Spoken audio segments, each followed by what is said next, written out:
জয় নিতাই গৌর হরিবল। সর্বসাধু গুরু বৈষ্ণব চরণে দণ্ডবৎ প্রণাম। গুরুবে গৌরচন্দ্রায় রাধিকা ওই তদালয়ী কৃষ্ণ ওই কৃষ্ণ ভক্তায় তদ্ভক্তা ওই নমো নমঃ। মায়েরা বাবারা সকলে কেমন আছেন? আশা করি ভালো আছেন।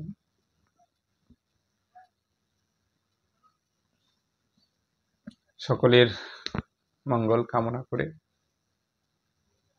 আজকে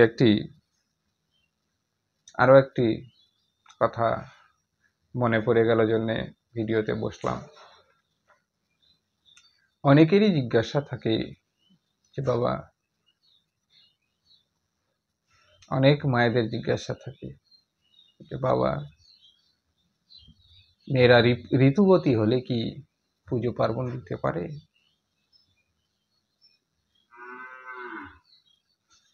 খুব সুন্দর প্রশ্ন, সকলেরই মনে সব সময় হয়ে থাকে। নানা মুনির নানা মত এই সমাজে, আমাদের সনাতন ধর্মে, সনাতন ধর্মের মতো ধর্ম নেই। সনাতন শাস্ত্রে যেগুলো বর্ণনা দিয়েছে একদম সাইন্টিফিক। সায়েন্টিস্টরা পরে সেগুলো উদ্ঘাটন করছে, কিন্তু অনেক আগেই সনাতন ধর্মে কিন্তু বলে গেছে কোন মাসে কি কি খেতে হবে, কোন মাসে কি কি খাওয়া যায়, কোন মাসে কি কি খাওয়া যায় না। দেখবে পঞ্জিকাতেও দেওয়া আছে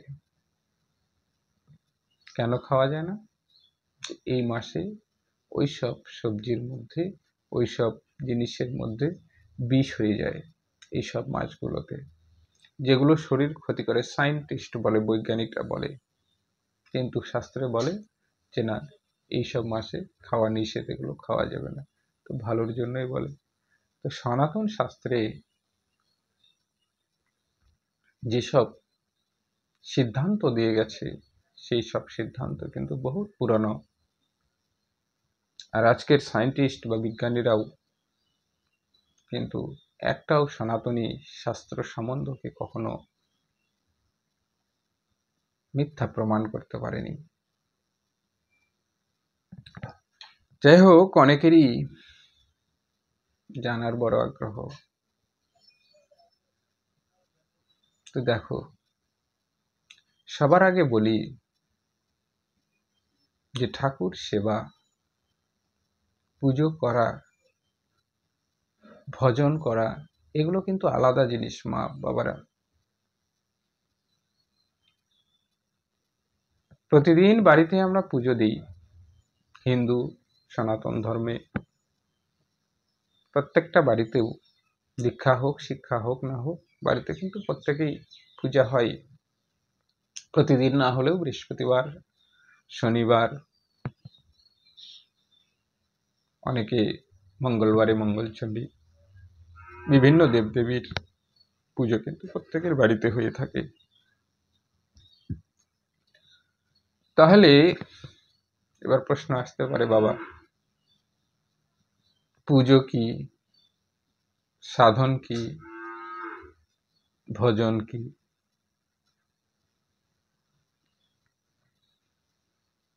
পুজো মা, যাদের দীক্ষা হয়নি,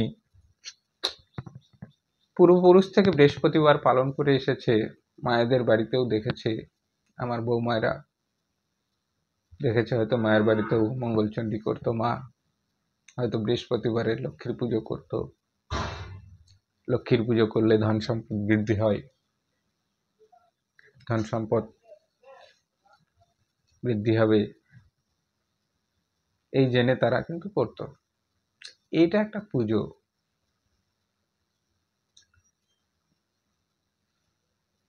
সাধনা,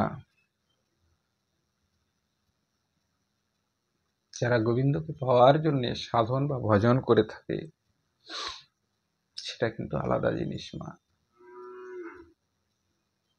আরো একটা আছে, অনেক মায়েরা আমার করে নিত্য সেবা, অনেক মায়েরা বাবারা আমার আছে যে গোবিন্দকে না দিয়ে কোনো কিছু প্রসাদ পান না। গোবিন্দকে যতক্ষণ না দেন ততক্ষণ কোনো কিছু প্রসাদ পায় না। সেটাকে বলা হয় নিত্য সেবা। প্রতিদিন দুপুরে যদি অন্ন ব্যঞ্জন রান্না হয়, রসই রান্না হয়, আগে গোপাল গোবিন্দকে সেবা দিয়ে তারপরে মায়েরা বাবারা প্রসাদ পান। তো সেটাকে বলা হয় নিত্য সেবা।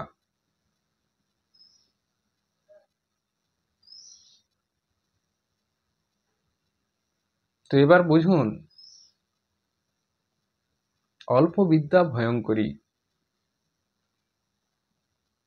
এই যে বিভিন্ন কর্মের ধাপ, সবগুলোকে কি এক জায়গায় মেপে দেখলে হবে? বলো। যারা পুজো করছে তাদের সেবার ভাব আলাদা হবে।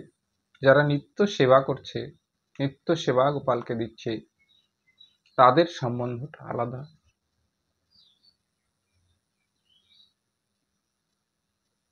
একজন মা তার সন্তানের খিদে লাগার আগেই কিন্তু মা বুঝতে পারে যে হ্যাঁ, আমার সন্তানের খিদে পেয়েছে। কিন্তু অন্য কেউ তা বুঝতে পারবে? পারবে না। তাই সন্তানের সঙ্গে মায়ের যে একটা সম্পর্ক,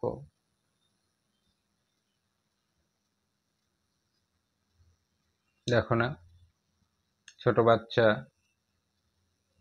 মা রান্না করছে বসে আগুনের পাড়ে, নান্নি নান্নি ছোট ছোট পায়ে হেঁটে বেড়ায় কোনো রকম কোনো সন্তান, দৌড়ে খেলাধুলা করছে। খেলাধুলা করতে করতে ফট করে তার স্তনপান করার কথা মনে পড়ে গেছে। মা রান্না করছে কিন্তু আগুনের পাড়ে বসে, ছুটতে ছুটতে মায়ের কোলে বসে সেখানে স্তনপান করছে। তাহলে মাকে কি সেই সময় স্তনপান করানো ঠিক না? উঠে এসে ভালো জায়গায় বসে ভালো রকম শরীর ভালো আছে কিনা দেখে তারপরে কি স্তনপান করাবে? বলো। ভালো করে অন্তর থেকে বুঝুন, তারপরে আমি সেই উত্তরটাতে আসছি।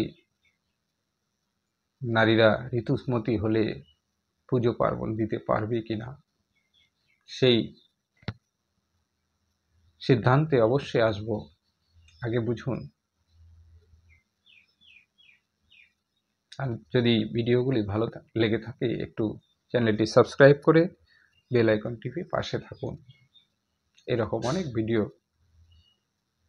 তাহলে আমার দেওয়ার আগ্রহটা বেড়ে যাবে।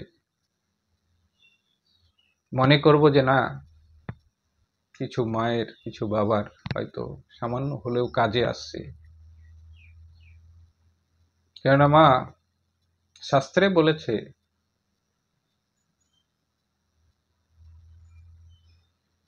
যে মানুষ ভাগবত কথা কৃষ্ণ কথা শুনতে চায় না, তার সম্মুখে কৃষ্ণ কথা ভাগবত কথা বলাটাও অপরাধ। তাই আপনাদের বলছি, যদি কৃষ্ণ কথা ভাগবত কথা কিছু জানার কথা ভিডিওগুলো ভালো লেগে থাকে অবশ্যই সাবস্ক্রাইব করে বেল আইকন টিপে পাশে থাকবে।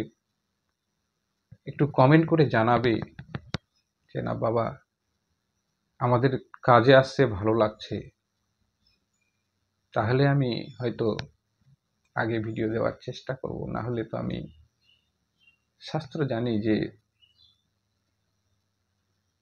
কৃষ্ণ বিমুখ ভাগবত বিমুখ লোকের সম্মুখে কখনো ভাগবত কথা, কৃষ্ণ কথা বলতে নেই, এটা আমার জানা আছে।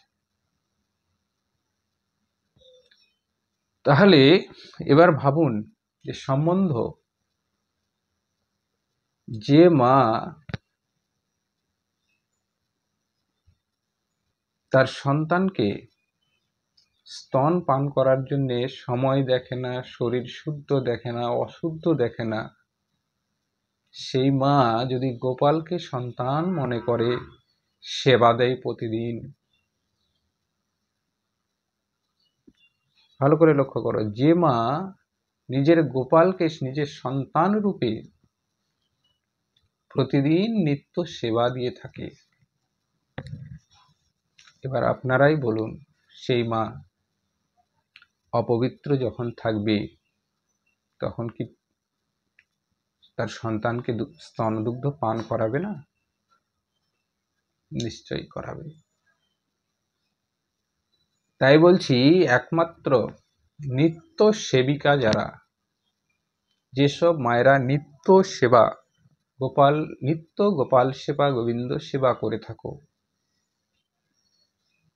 তারা একমাত্র সমস্ত মাসিক অবস্থায় গোবিন্দ গোপালকে স্পর্শ না করে অন্ন ব্যঞ্জন রান্না করে অবশ্যই তাকে সেবা দিতে পারবে, এতে কোনো অসুবিধা নেই। কার কথা বলছি? যারা নিত্য সেবা করে, নিত্য সেবিকা মায়েদের কথা বলছি, যারা অবশ্যই বিগ্রহ স্পর্শ না করে গোপাল গোবিন্দের নিজ নিজ সন্তান বলতে পারো, নিত্য সেবা যারা দাও, তাদের সম্বন্ধ যেভাবে আছে গোবিন্দের সঙ্গে, গোপালের সঙ্গে, তারা অবশ্যই সেবা দিতে পারে। বাকি যারা আছে সেবিকা, যারা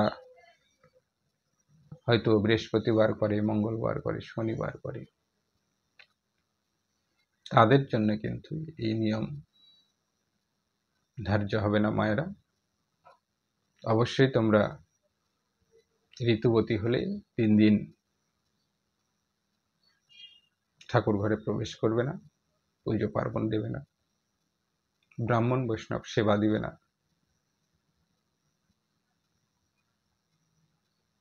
এমনকি শাস্ত্রে তো স্বামীর সঙ্গে শোয়াটাও নিষেধ আছে 3 দিন। এই 3 দিন স্বামীর স্পর্শে শয়ন করলে পরে স্বামীর পরমায়ু কমে যায়। তো জয়নিতাই, গৌর হরিবল। অনেক কিছু বললাম, ভালো মন্দ, কারো যদি মনে আঘাত লেগে থাকে নিজ সন্তান মনে করে ক্ষমা করে দেবে। জ্ঞানহীন, চৈতন্যহীন একজন অধম কৃষ্ণদাস, সকলের চরণে আবারও প্রণাম জানিয়ে আজকের মতো বিশ্রামে রাখছি। জয়নিতাই, গৌর হরিবল।